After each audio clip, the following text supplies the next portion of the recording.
Movie की शुरुआत में हम एरिक, उसकी फैमिली एमी और उनके 3 बच्चों को देखते हैं, जिनका नाम ग्राफिन, मेडिसन और कैंड्रा होता है। दरअसल एरिक की जॉब अब छूट चुकी थी, इसलिए अब वो अपनी फैमिली के साथ कम रेंट पर एक घर देखने जा रहा है। वहाँ पहुँचने पर उन्हें एक लेडी मिलती है जो उन्हें पूरा घर दिखाती है। एरिक और उसकी फैमिली को वो घर बहुत पसंद आता है और वो उसी दिन उस घर में शिफ्ट हो जाते हैं। इनके घर के बाहर एक पेड़ होता है, जिसे देखकर एरिक का बेटा ग्राफिन को कुछ अजीब लगता है। अब इन्हें घर के अंदर सामान रखते रखते रात हो जाती है। वहीं हम उनकी सबसे छोटी बेटी मेडिसन को देखते हैं, जो एक अलमारी के पास खेल रही होती है और तभी वहाँ पर उसका भाई ग्राफिन आता है।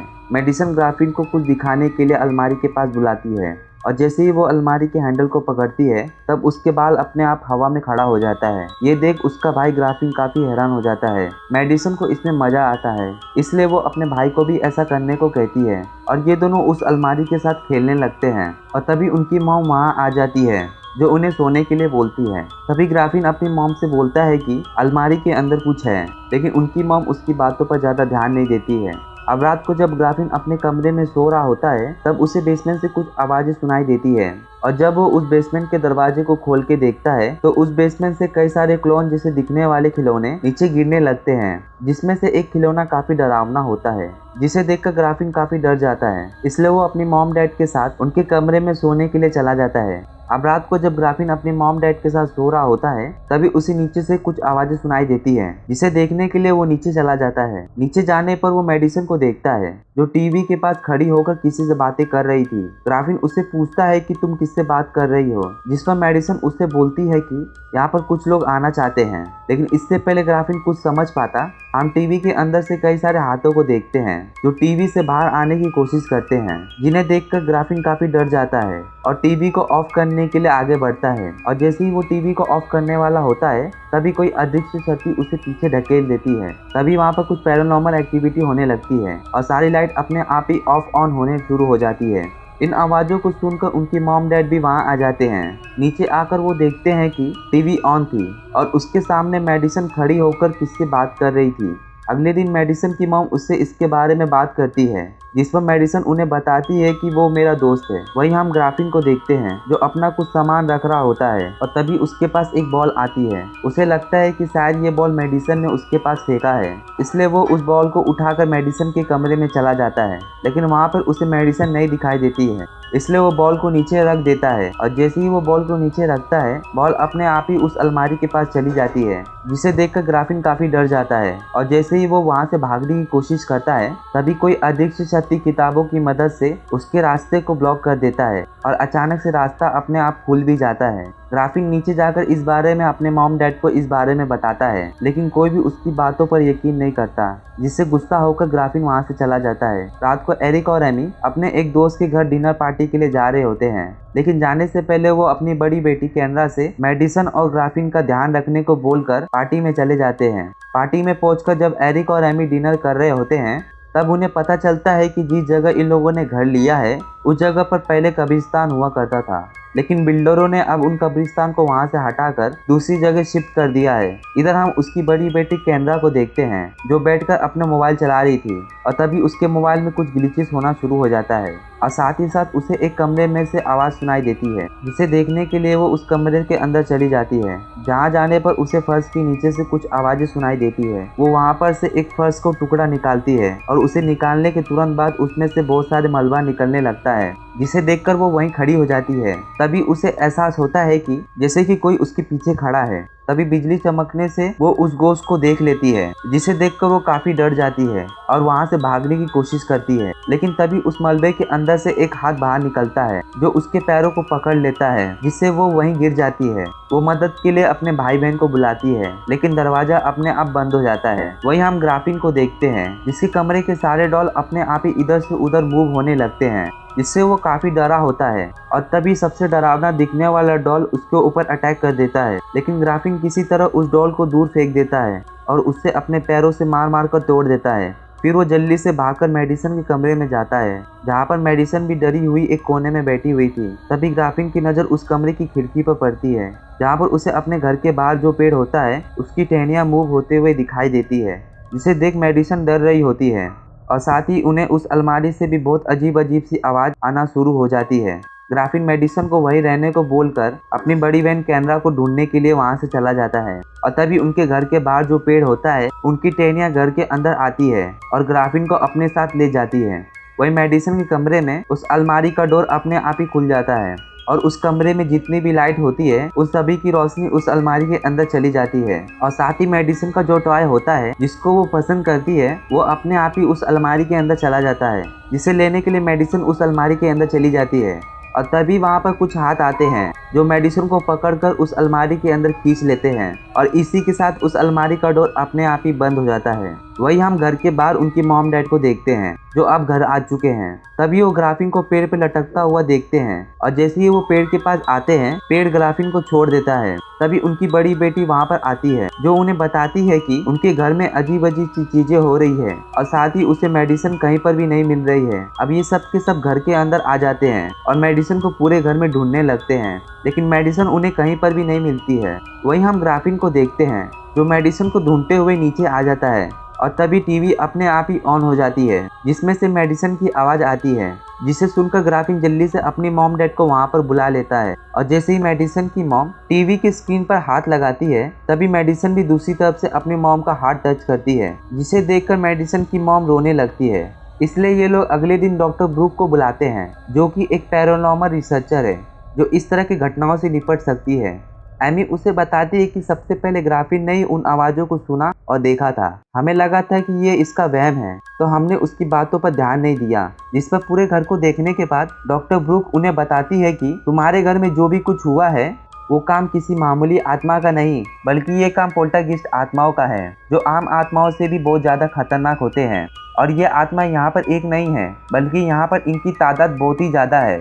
इसलिए डॉक्टर ब्रूक इनके घर में अपना कुछ डिवाइस लगाती है ताकि जब भी मेडिसन उनसे बात करने की कोशिश करे तो वो उससे बात करके पता लगा सके कि आखिर वो कहाँ पर है।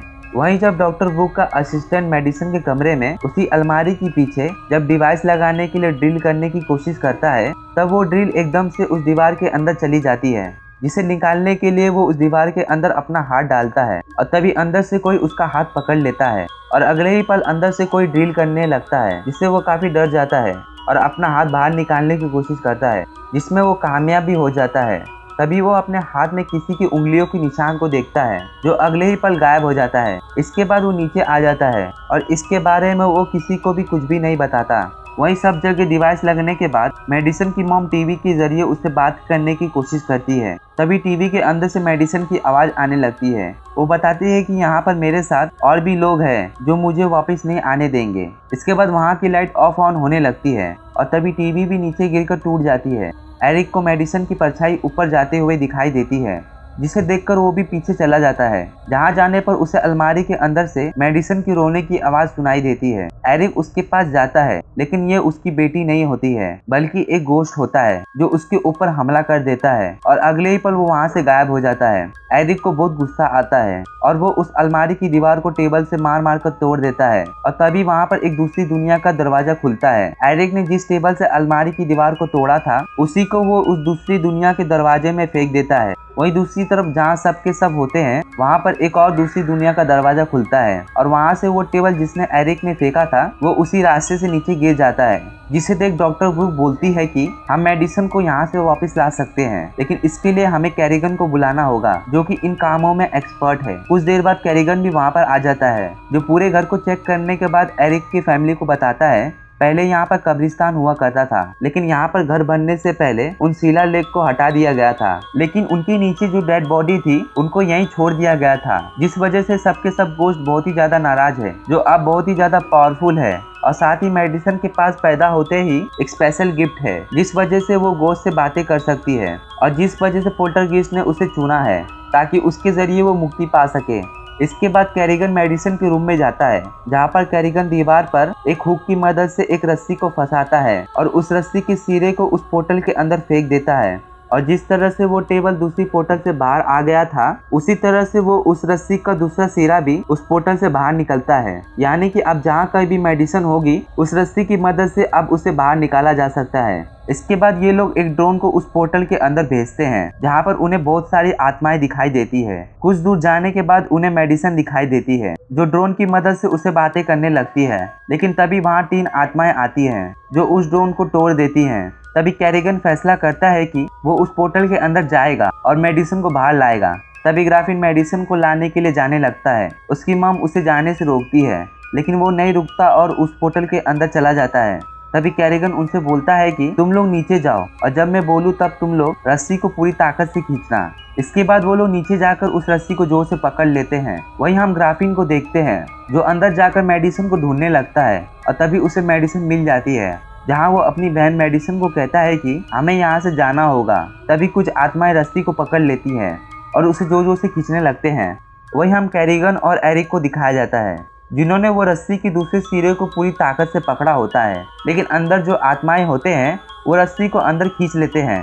लेकिन ठीक उसी वक्त ग्राफिन उस रस्सी के दूसरे सिरे को देख लेता है, जो बाहर की तरफ जा रहे थे। ग्राफिन जल्दी से मेडिसिन का हाथ पकड़ता है और वो रस्सी के दूसरे सिरे को पकड़ लेता है। अंदर जितने भी आत्माएं होते हैं वो इन दोनों को रोकने की कोशिश करते हैं, लेकिन किसी तरह से वो दोनों उस पोर्टल से बाहर आने में कामयाब हो जाते हैं। पर डर और सदमे से वो दोनों के दोनों बेहोश होते हैं। इसके बाद इन्हें पानी में डाल दिया जाता है और तभी ग्राफिन होश में आ जाता है और उसके कुछ टाइम के बाद मेडिसिन भी होश में आ जाती है। इसके बाद ये सभी के सभी इस घर को छोड़कर जाने लगते हैं। लेकिन इससे पहले एरिक अपनी पूरी फैमिली के साथ यहाँ से निकल पाता, तभी उसकी गाड़ी पलट जाती है और आत्माएं गाड़ी को घसीटकर घर के अंदर ले जाती है और सभी उस गाड़ी में फंस जाते हैं। तभी वो देखते हैं कि मेडिसिन को वो आत्माएं लेकर जा रहे हैं, इसलिए सब लोग भागकर ऊपर जाते हैं और मेडिसिन को पकड़ लेते हैं।